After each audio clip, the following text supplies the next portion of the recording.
भगवद्गीतायाम् द्वितीयोऽध्यायः। सञ्जय उवाच तं तथा कृपयाविष्टम् अश्रुपूर्णाकुलेक्षणम् विषीदन्तमिदं वाक्यम् उवाच मधुसूदनः। श्रीभगवानुवाच कुतस्त्वाकश्मलमिदम् विषमे समुपस्थितम् अनार्यजुष्टमस्वर्ग्यम् अकीर्तिकरमर्जुन। क्लैब्यम् आस्मगमः पार्थ नैतत्त्वय्युपपद्यते। क्षुद्रम् हृदय दौर्बल्यम् त्यक्त्वोत्तिष्ठ परन्तप। अर्जुन उवाच कथम् भीष्ममहम् सङ्ख्ये द्रोणम् च मधुसूदन। इषुभिः प्रतियोत्स्यामि पूजार्गावरिसूदन। गुरून् गत्वा हि महानुभावान् श्रेयो भोक्तुम् वैक्ष्यमपीह लोके।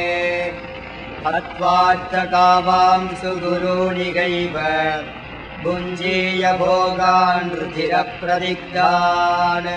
न चैतद्विद्मः कतरन्नो गरीयो यद्वा जयेम यदि वा नो जयेयुः। यानेव हत्वा न जिजीविषामः ते स्थिताः प्रमुखे धार्तराष्ट्राः। कार्पण्यदोषोपहतः स्वभावः पृच्छामि त्वाम् धर्मसम्मूढचेताः। यच्छ्रेयस्यान्निश्चितम् ब्रूहि तन्मे शिष्यस्तेऽहम् शाधि माम् त्वाम् प्रपन्नम्। न हि प्रपश्यामि ममापनुद्यात् यच्छोकमुच्छोषणमिन्द्रियाणाम्।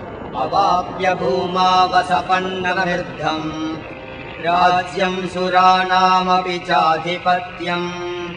सञ्जय उवाच एवमुक्त्वा ऋषिकेशम् गुडाकेशः परन्तप न योत्स्य इति गोविन्दम् उक्त्वा तूष्णीम् बभूवः। तमुवाच ऋषिकेशः प्रहसन्निव भारत। सेनयोरुभयोर्मध्ये विषीदन्तमिदम् वचः।